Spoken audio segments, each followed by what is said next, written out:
অত্যন্ত আনন্দ এবং বিজয়ের।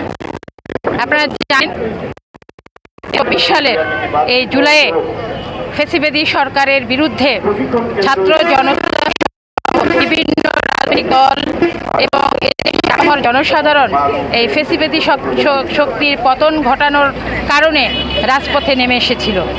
অনেক রক্তের বিনিময়ে আজকের এই গণ অভ্যুত্থান দিবস। অতএব কিসের জন্য এই গণ অভ্যুত্থান দিবস? এদেশের মানুষের ভোটের অধিকারকে ফিরিয়ে দেওয়ার জন্য, মানুষের গণতন্ত্র প্রতিষ্ঠা করার জন্য যে আন্দোলন করা হয়েছে। আপনারা জানেন 1971 সালে স্বাধীনতা অর্জন হয়েছিল, আর 24-এর যে অভ্যুত্থান সেটা হয়েছিল এদেশের মানুষ এবং স্বাধীনতার সুরক্ষার জন্য।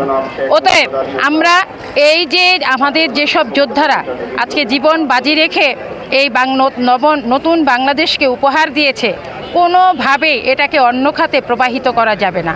আজকের যারা জুলাই যোদ্ধা তারা দেখেছেন কিভাবে এটাকে অন্য খাতে ব্যবহার করার জন্য।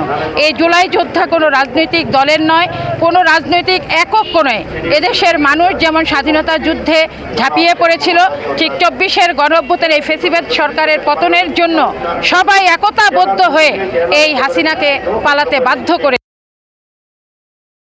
এই যে শহীদের রক্ত, এই রক্তকে বৃথা যেতে না দেই। আসুন আমরা সবাই মিলে একটি সুন্দর বাংলাদেশ গড়ি।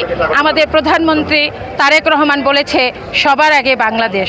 আসুন এই বাংলাদেশটাকে সামনে রেখে আমরা সবাই যার যার জায়গা থেকে এই বাংলাদেশকে উন্নত বিশ্বে মাথা উঁচু করে দাঁড়ানোর জন্য আমরা দেশনায়ক তারেক রহমানের হাতকে এবং এদেশের জনগণকে সাথে নিয়ে তার হাতকে শক্তিশালী করি। বাংলাদেশ জিন্দাবাদ। বাংলাদেশ জাতীয়তাবাদী মহিলা দল জিন্দাবাদ।